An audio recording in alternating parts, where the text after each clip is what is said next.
佢係一個對人類唔太友好嘅鐘，因為就算耗盡全宇宙嘅能量同存在時間，我哋都冇可能會睇到佢最後嘅一個圈回喐。而佢就係鼎鼎大名，今日要同大家介紹嘅古戈爾齒輪。大家好，歡迎返到嚟大灣區迷檔案。咁大家唔好睇佢咁大嚿，其實製作原理好簡單，佢只不過係用100個齒輪，一個扣一個咁去將佢哋連接起身。而佢嘅操作步驟係當第一個齒輪轉夠10個圈，先至會帶動第二個齒輪轉1個圈。同樣，當第二個齒輪轉夠10次，就代表後面嘅第3個齒輪轉1圈。但可怕嘅係，如果按照呢一個規律去計算，要最後面嗰個，即係第100個齒輪轉1圈，基本就係不切實際。因為前提係你要滿足第一個齒輪轉夠10嘅100次方圈先得，而呢個情況就會導致喺1嘅後面有成8個0咁誇張。咁所以可怕嘅點就係呢度，因為如果我哋假設第一個齒輪轉1圈要2秒，咁第二個齒輪轉1圈就需要20秒，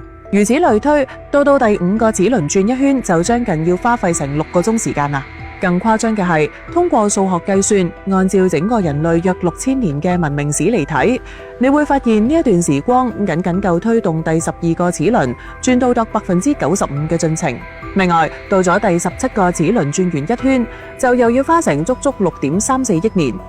而呢一個時間比6600萬年前恐龍滅絕到而家嘅進程足足多出接近10倍咁誇張。所以呢一部機器如果從宇宙大爆炸嘅嗰一刻，亦即係138億年之前就開始運轉，一路轉到今日，你先至會見到第19個齒輪喺約22%嘅進程入邊慢慢喐緊。而以上所描述嘅一切，就係古戈爾齒輪指數爆炸級增幅嘅恐怖之處。咁或者我哋試下將齒輪嘅轉速增加到每分鐘100萬轉嘅瘋狂程度，又會有咩改變呢？但唔好意思，當第22個齒輪轉完1圈，就已經要成差唔多2億年啦，而且到下一個，即係第23個齒輪轉1圈，指數遞增就已經需要成190億年咁耐。呢個時間遠遠超出咗138億年嘅宇宙年齡。所以從以上嘅計算就可以好清晰咁證明，速度喺指數法則面前極其渺小。咁我哋再試試用最快速度嘅光速去計，會唔會發生實質性嘅改變？如果假設齒輪嘅邊緣可以達到光速，即係每秒30萬公里，佢嘅轉速就係每分鐘大概280億轉左右。